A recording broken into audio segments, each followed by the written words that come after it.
ce séchoir a été conçu par un de nos apprenants en énergie renouvelable pour le séchage des différents produits, des tubercules et des racines également, même des légumes fraîches.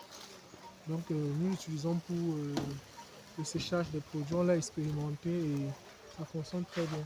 C'est avec une plaque solaire qui ventile, qui prend de l'air fraîche et fait ressortir de l'air chaude. Donc ce mouvement de convection de l'air, c'est ce qui facilite le séchage des produits. Et qu'est-ce qu'on peut sécher là-dedans? Là, je vois du On manioc. sèche du manioc, de la patate, on sèche des légumes verts, des légumes feuilles. Et combien de jours pour un séchage complet? Pour un séchage, pour la patate par exemple, 4 jours, 3-4 jours.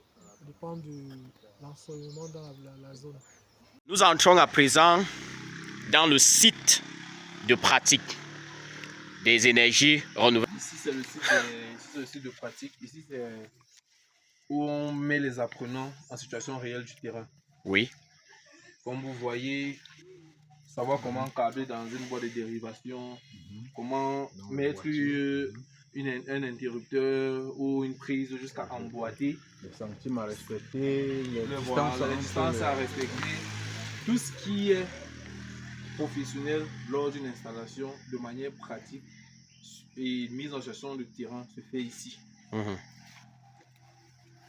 Parce que ici, en bas là, vous allez voir, ici c'est situation où le câblage des prises, ici le câblage des interrupteurs, ici tu as ta boîte de dérivation et en haut tu as les ampoules.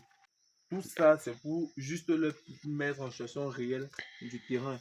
Et même s'ils arrivent sur le terrain, juste en se rappelant de ce qu'ils ont eu à voir en formation, ils peuvent savoir comment se sortir de la situation, comment même trouver des autres solutions et des moyens de contournement face à la solution. Même ces gaines, savoir juste même comment les empiler. Si vous voyez, il y a des trous qui ont été faits. C'est juste pour voir, ça permet de voir le cheminement de la gaine, pour voir s'il n'y a pas de plis, pour voir s'il n'y a pas de contournement, afin de mieux passer son câble. Alors, dis-nous, toi, tu as eu quel bac? J'ai eu un bac D. Voilà, un gars qui a eu le bac D, qui est venu se faire former en combien de temps? Un an. 12 mois. 12 mois. Un an là, quelqu'un va voir. 12 mois. Et ici, la formation se fait comment? Parce que les gens croient depuis tout à l'heure que tu es l'enseignant. Pourtant, c'est juste un ancien produit. Bon, aujourd'hui, tu es même déjà enseignant. Oui. Voilà. La formation ici, elle est, comme on dit, 70% pratique. Vous êtes même beaucoup plus sur le terrain qu'en salle. Vous êtes beaucoup plus en train de faire les pratiques que d'être en train d'écrire, de calculer. De faire les théories. Non. La formation ici est beaucoup plus pratique. Moi, ma compétence, je pouvais vous dire en 3 mois, je pouvais faire le câblage en électricité d'une maison. Que ce soit en va-et-vient, simple allumage, double allumage, câbler même la maison de manière complète, je pouvais le faire en 3 mois.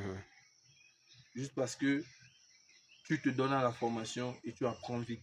Et là, ça te permet de savoir qu'il y a des situations même juste à la maison, que quand ça arrive, toi-même tu peux gérer sans qu'on ait à dire qu'il faut appeler le technicien, il faut appeler. Ici au moins vous êtes sûr que les compétences que l'enfant va avoir sont énormes. On ne va pas juste se limiter à l'installation électrique. Même moi, au cours de ma formation, j'ai appris à installer les caméras de surveillance par exemple. Une chose qui n'est pas par exemple de mon domaine, mais que j'ai apprise. La formation ne forme pas seulement l'apprenant à une compétence, mais ça forme l'homme. Le CPF ne forme pas l'apprenant, mais le CPF forme un homme qui peut aller se battre et dire je suis entrepreneur, je vais être entrepreneur et je vais toujours me battre à promouvoir dans ce pays.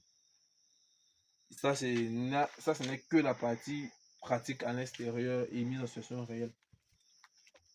Comme on va aussi voir par exemple les différents poteaux là. Les différents poteaux. Ici, c'est pour le travail, comme on dit, le travail en hauteur.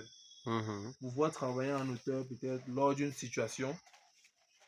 Si vous êtes en hauteur, si vous avez un problème, quelle est la situation que vous pouvez rencontrer?